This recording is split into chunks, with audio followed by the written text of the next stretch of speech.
Hare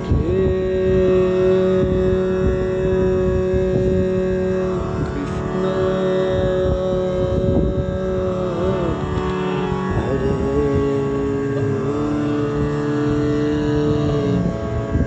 Krishna, Krishna Krishna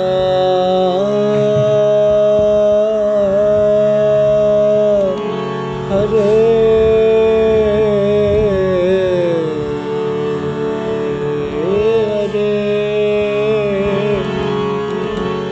Hare Rama, Hare Rama, Rama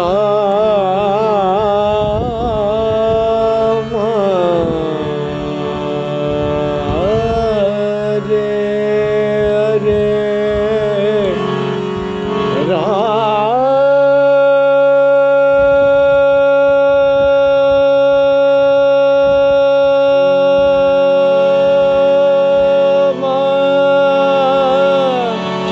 Ram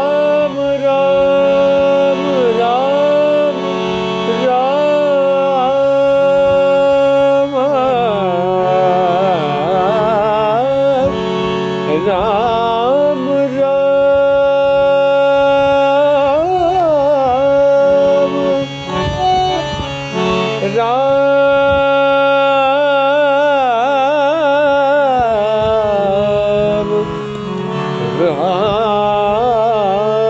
Ram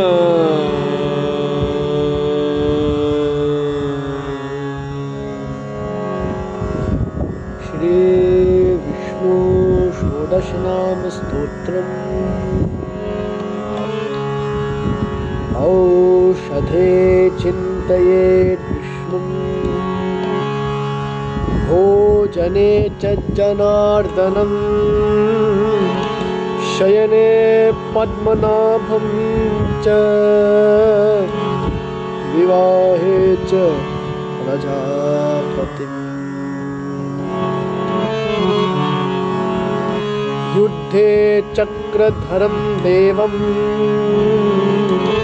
प्रवासे च त्रिविक्रमं नारायणं तनुत्यागे श्रीधरं प्रियसङ्गमे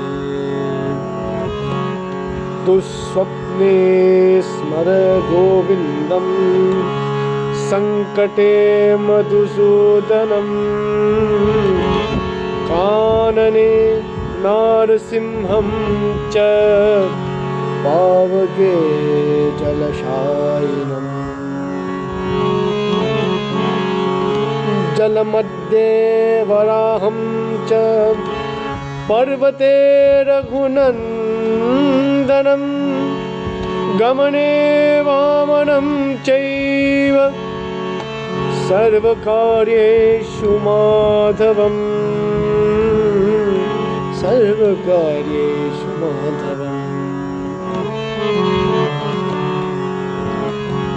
षोडशैतानि नामानि प्रातरुत्थाय यः पठेत् सर्वपापविनिर्मुक्तो विष्णुर्लोके महीयते विष्णुलोके महीयते विष्णुलोके महीयते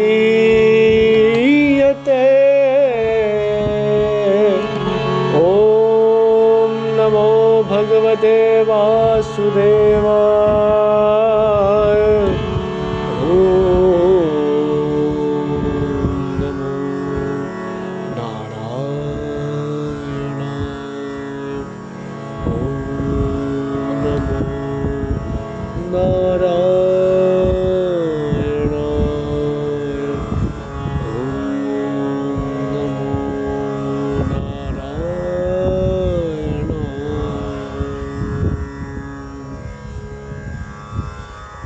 गोपाल कृष्ण भगवान की जय। विक श्री भगवान Shri Krishna Mahavishnu Bhagavan ki jai. Victory to Mahavishnu. Hello everybody, humble greetings, humble pranams, and special welcome to all of you. And thank you so much for joining with me today in day 75, session 75 of our 100-day Srimad Bhagvad Gita challenge, which is the aim to recite the entire Srimad Bhagvad Gita over the span of 100 days, 7 shlokas each day. Today, prior to commencing, we join in reciting this most powerful Vishnu Shodash Nam Stotra, this prayer dedicated to Mahavishnu. And now we prepare ourselves to join in the meditative stanzas, the Dhyana shlokas dedicated to Srimad Bhagavad Gita.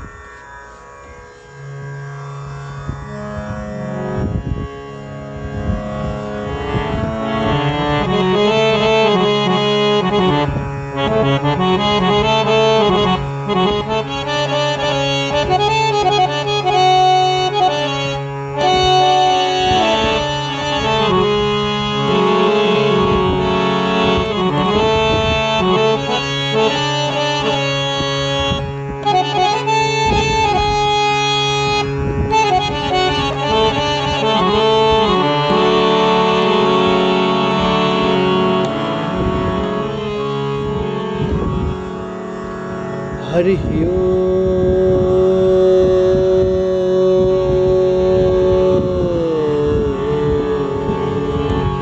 Hari Om,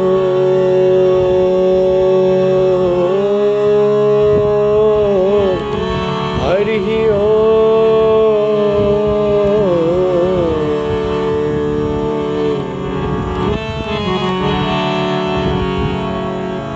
Shri Ganeshaya Namaha, Shri Saraswatyai Namaha,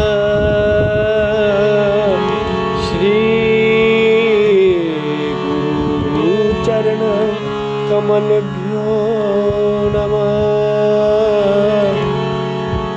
Om Namo Bhagavate Vasudevaya, Om Namo Narayana, Om Parthaya Pratibodhitam Bhagavata Narayana Swayam Vyasena Gratitam Purana Munina Madhye Mahabharatam Advaitamrita Varshinim Bhagavatim Ashtadashaadhyayinim Amba Tvam Anusandadhami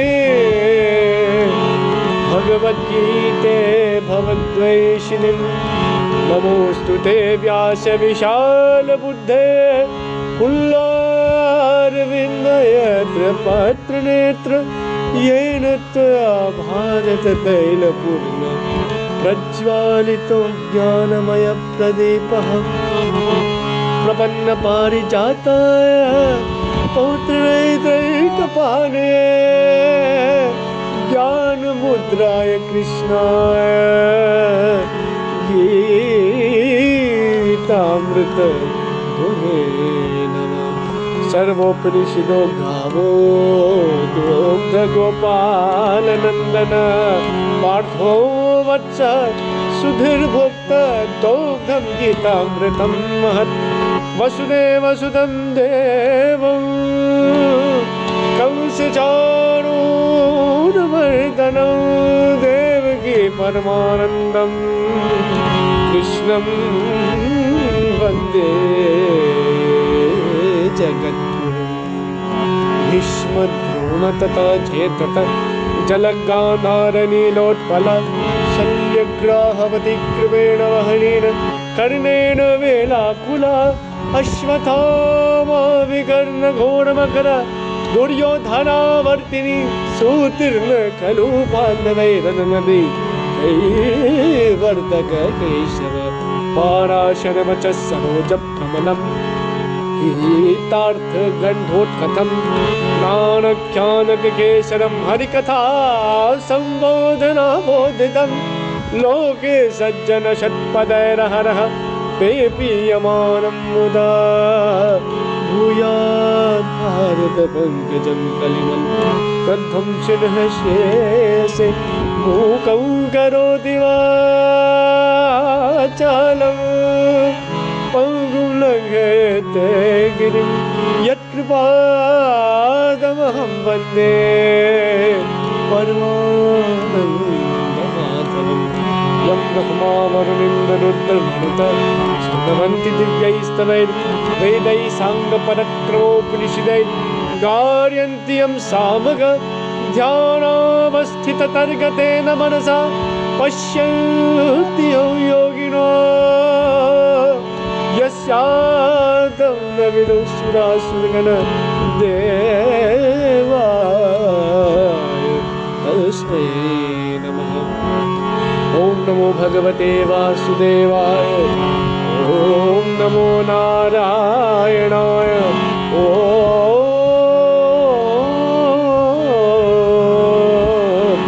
नमो नारायणाय। गीता माता की जय, गोपाल कृष्ण भगवान की जय। Victory to Mother Bhagavad Gita, victory to Bhagavan Krishna. Now we offer this hymn offering salutation to Srimad Bhagavad Gita.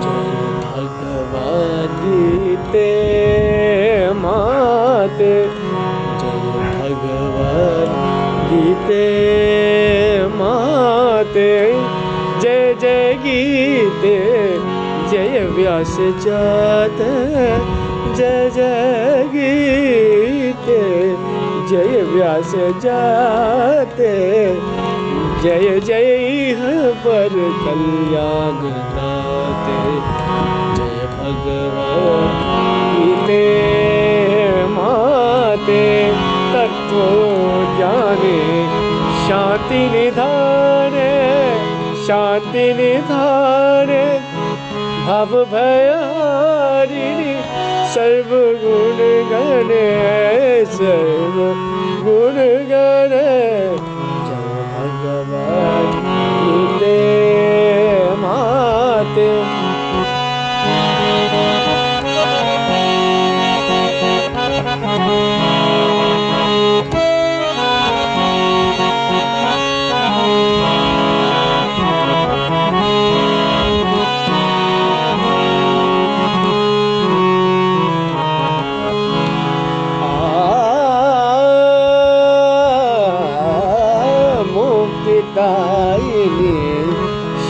शक्तिकारिणी शक्तिकारिणी भक्ति प्रचोदिनी जननी जननी जननी जननी, जय भगवान गीते माते।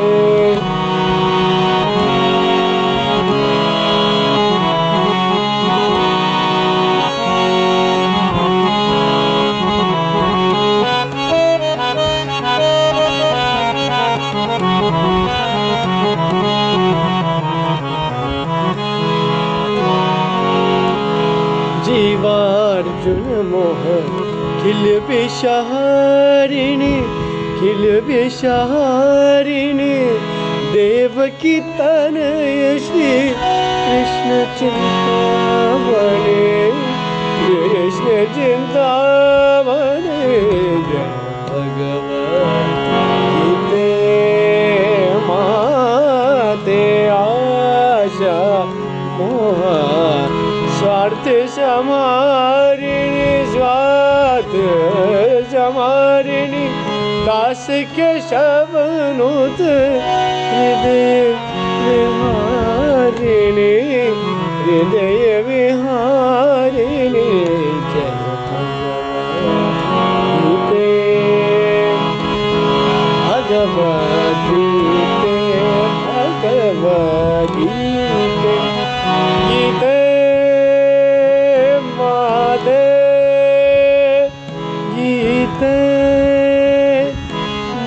Hari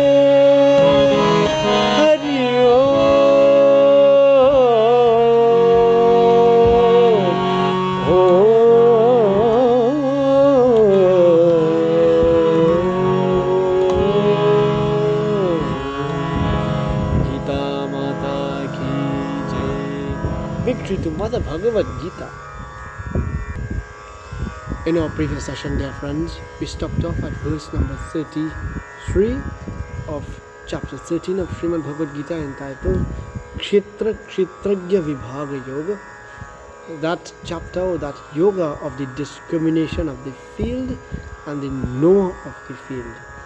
And in today's session, we start from verse number 34, which is the final verse of this 13th chapter of Srimad Bhagavad Gita, with that scene set on our battlefield of Kurukshetra, with Yogeshwara Shri Krishna Bhagavan, that master of yoga, Bhagavan Shri Krishna, he who is endowed with all of these divine attributes in an unparalleled amount, he who is the pinnacle of perfection in all regards, Krishna, speaking to Arjuna, who has sought his assistance, who has sought his guidance, not just as a friend but as a disciple.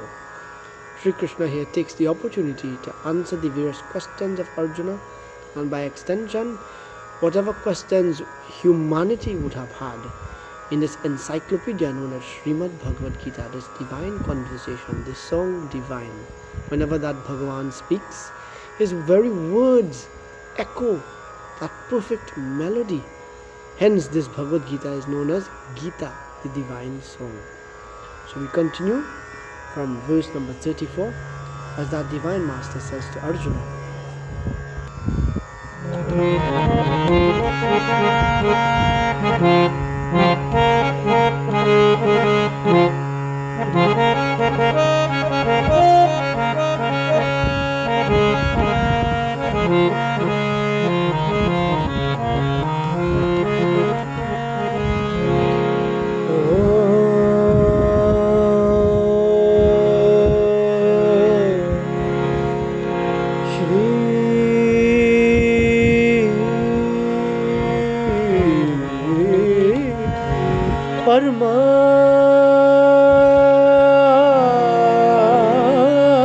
Paramatmane Namah. Shri Paramatmane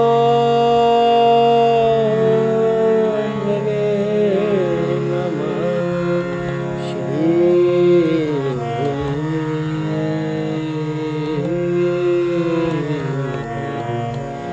Paramatmane.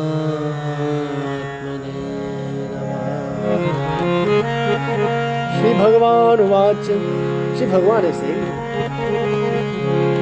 Kshetra Kshetragyayorevam Antaram Jnana Chakshusha Bhuta Prakriti Moksham Cha Ye Viduryanti Te Param.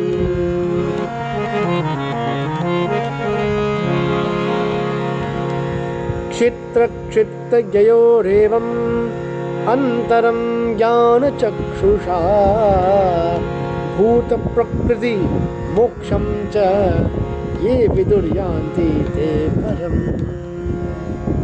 Shri Krishna is saying, those who thus perceive with the eye of wisdom the difference between the Kshetra and the Kshetrajna and the phenomenon of liberation from Prakriti which evolutes, they reach the supreme eternal spirit.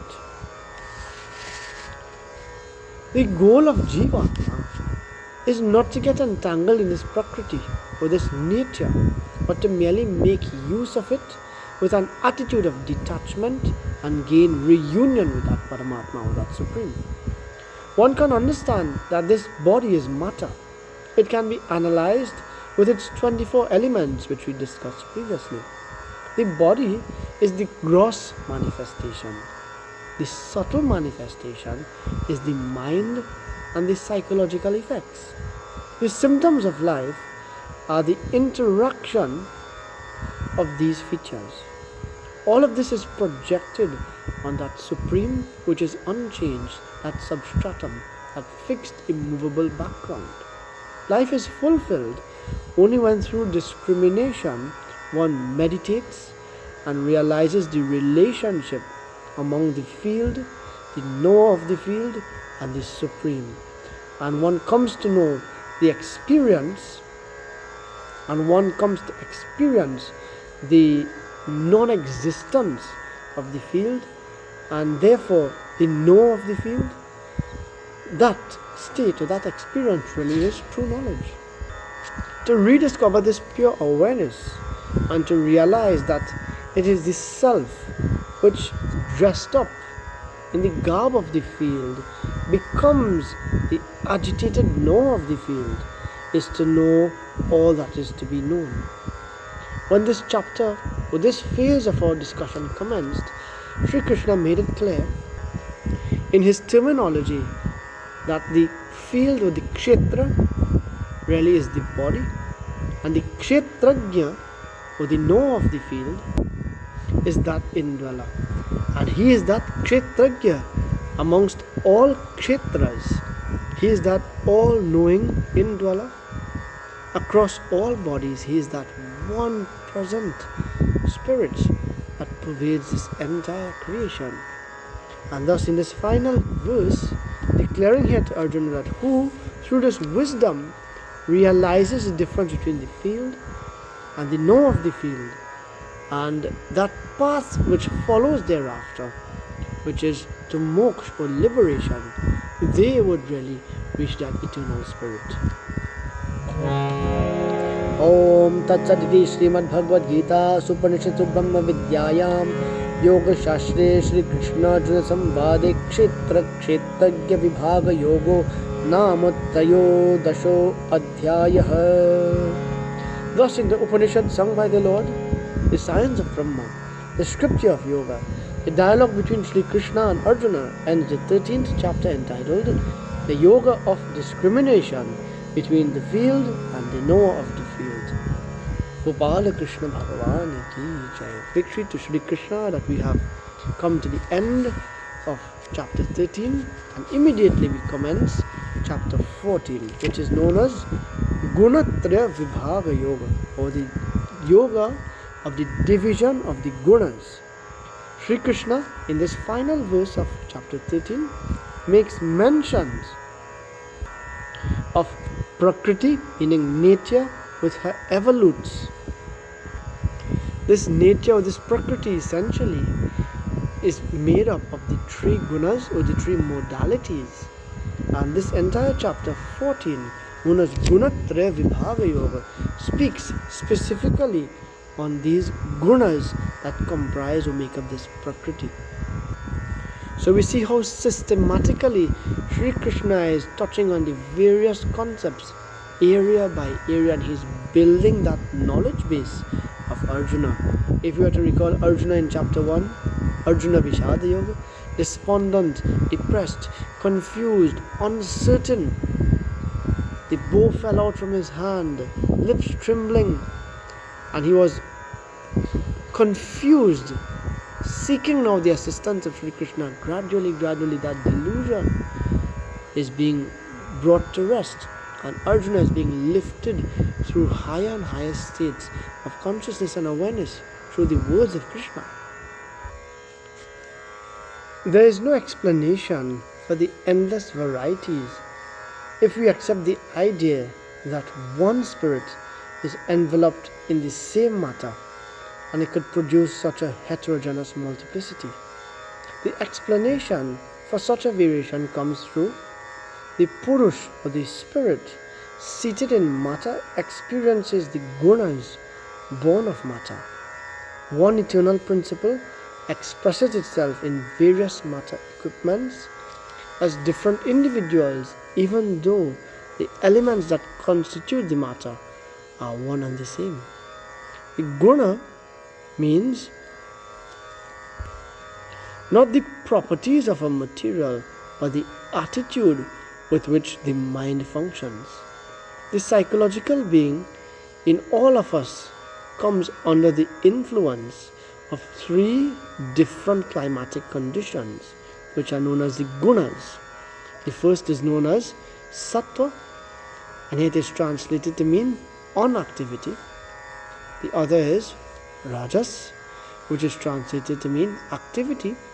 And the third is tamas, which is translated to mean inactivity. These three, in different proportions, influence the mental and intellectual caliber of every individual, and those influences provide distinct flavor in each personality. All three are always present, just in different amounts. Therefore, the conduct of each individual varies as a result of the different proportions of each of these gunas. So, with this as the premise upon which this chapter commences, we listen as Sri Krishna again tells to Arjuna.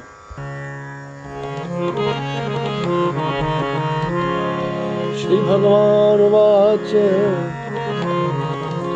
Param Bhuyah Pravakshami Jnananam Jnanamuttamam Yajgyata Munaya Sarve Param Siddhim Mato Gataha Param Bhuyah Pravakshami Jnananam Jnanamuttamam Yajgyata Munaya Sarve Param Siddhim Mato Gataha.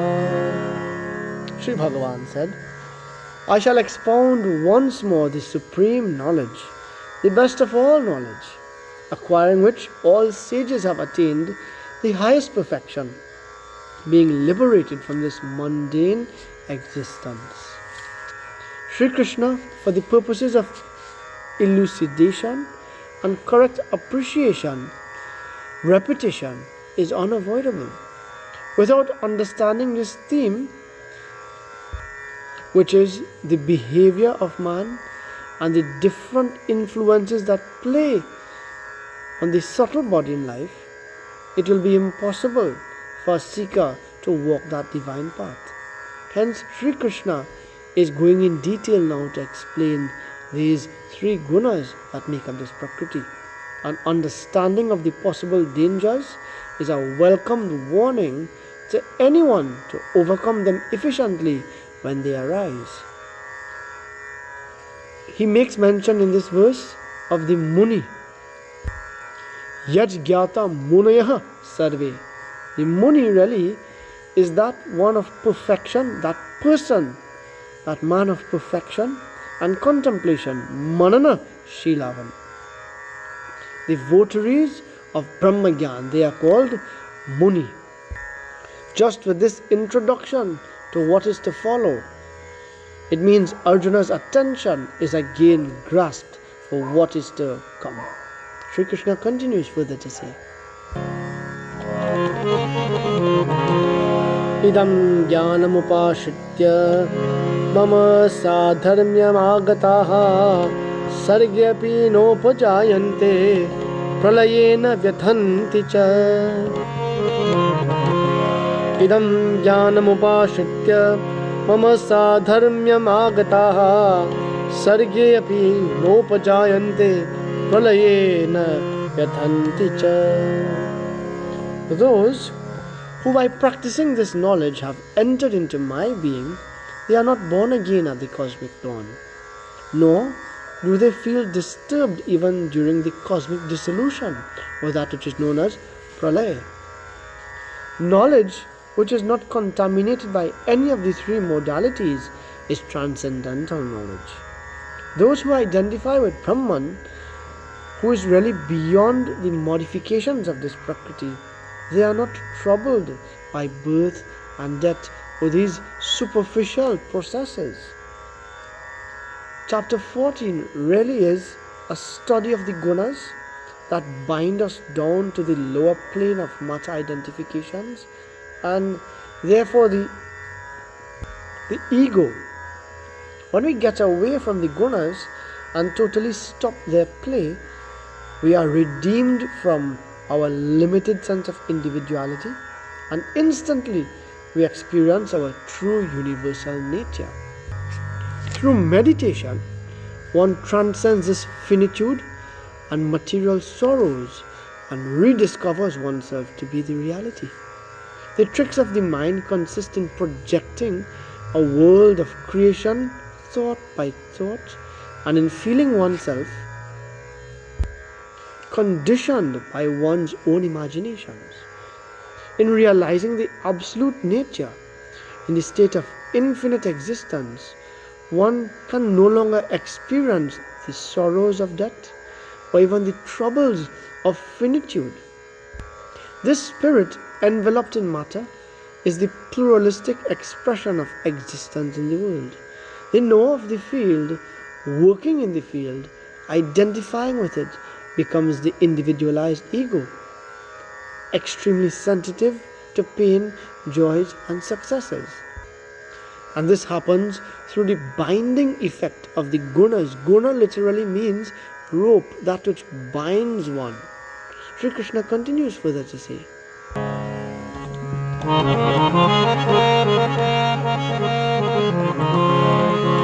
Mama yonir mahad brahma tasmin garbham dadamyaham sambhavah sarvabhutanam tato bhavati bharata.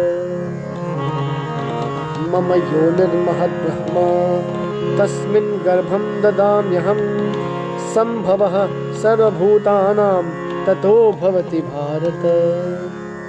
My primordial nature, known as the great Brahma, is the womb of all creatures. In that womb I place the seed of all life. The creation of all beings follows from that union of matter and spirit, O Arjuna. The light of consciousness, conditioned by the mind and the intellect, reflected in the mental pool of thought, is the sense of ego, the individuality manifested in each of us. The world of vasanas, of ideas, thoughts, actions, together they constitute that total nature which is controlled and directed by the gunas. Therefore, this Maya, which really is the three gunas, is the cause of the universe. Maya in the individual really brings about avidya or ignorance. The field and the know of the field, they are really aspects of nature. Detaching from the field, one really discovers himself to be pure absolute consciousness. The Supreme, in identifying itself with the subtle vasanas in an individual, becomes an individualized ego, Jivatma. The total vasanas of the world, they are really seen to represent the total causes of bodies, or the total causal body, and is the womb which is impregnated by the Lord. When life functions as a total causal body, it becomes dynamic and expresses itself as a total mind intellect, or what is known as Hiranyagarbha. Here these analogies are given to help us understand really how this world comes into creation, what really are the roles that Supreme performs, where this Maya or this illusion or this nature originates, how it comes into being intertwined with that Supreme. They are about bringing into manifestation this world of plurality. The total potential factor from which the world of matter emerges is termed as nature or Prakriti. This Prakriti is the great cause because it embraces the entire universe, which is its effect. This Prakriti is also called as Mahat Brahma, or the great entity. This Prakriti is also seen as the total potential factor which gives rise to the world of matter. This total potential nature is the womb which consciousness couples with to manifest as a universe as well as all beings. This total universe of ideas and the tendencies, these vasanas, when graced by life, they vigorously begins to rise up as this created universe. Sri Krishna further continues to say, Sarva Yonishu Kaunteya मूर्तयः सम्भवन्ति याः तासां ब्रह्म महद्योनिर् अहं बीजप्रदपिता।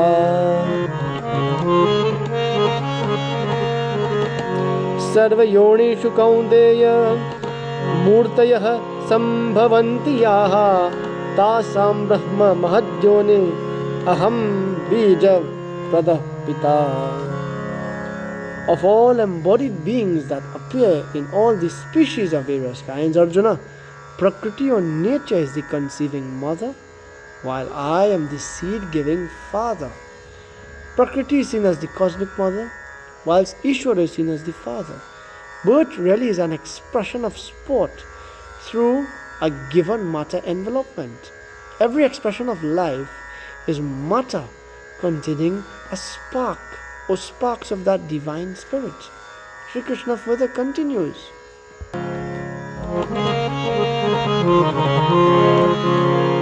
Sattvam rajastama iti gunaha prakriti sambhavaha nibadnanti mahabaho dehe dehi namavyayam. Sattvam rajastama iti gunaha prakriti sambhavaha nibadhanti mahabaho dehe dehi namavyayam. Sattva, Rajas and Tamas, these three gunas born of nature tie down the imperishable soul to the body, Arjuna.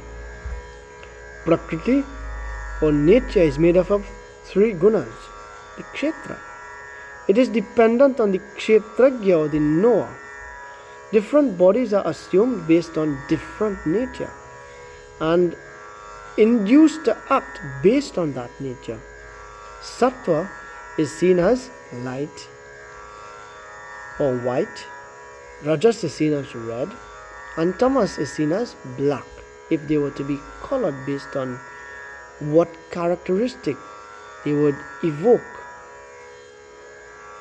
Guna means rope, which we explained before, and it is by which the spiritual beauty of life in us is tied down to the inert insensate matter vestures, these gunas.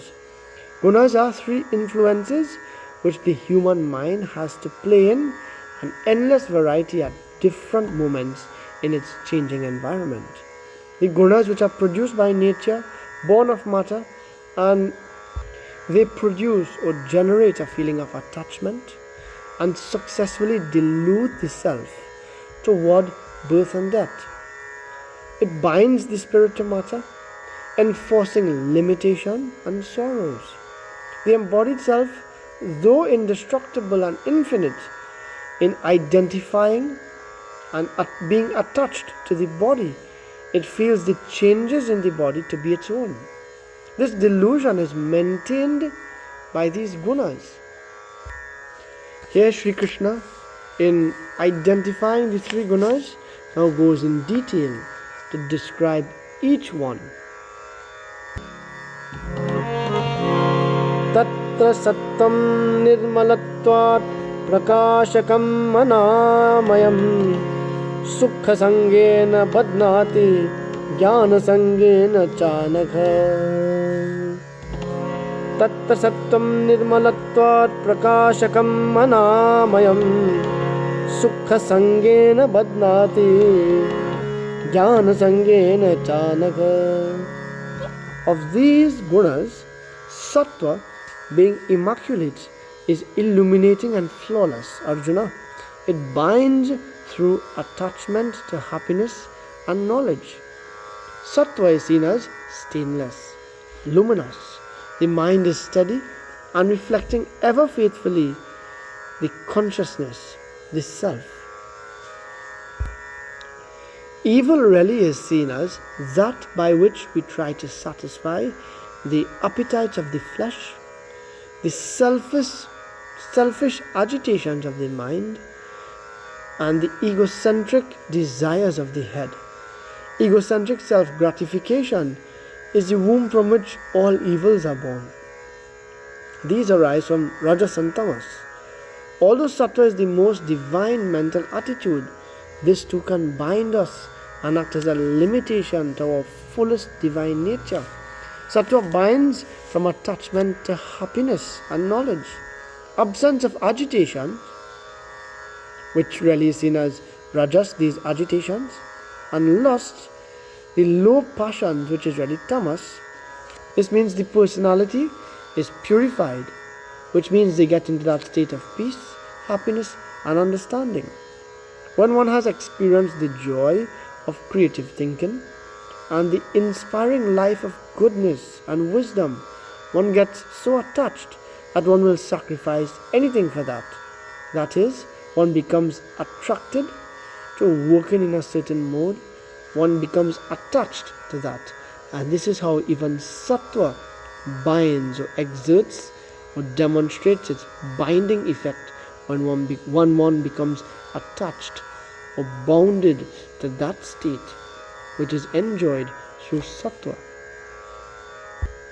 Thus, as we shall see in this chapter itself unfolding, one is advised then to not be caught even in the gunas, but to go beyond the gunas. But with this here, friends, it brings today's session to an end. Thank you so much for joining. Continue to read Srimad Bhagavad Gita, continue to practice Srimad Bhagavad Gita, continue to spread the teachings of Srimad Bhagavad Gita. Let us help to bring about that much needed transformation. Again, thank you for joining. Jai Shri Ram.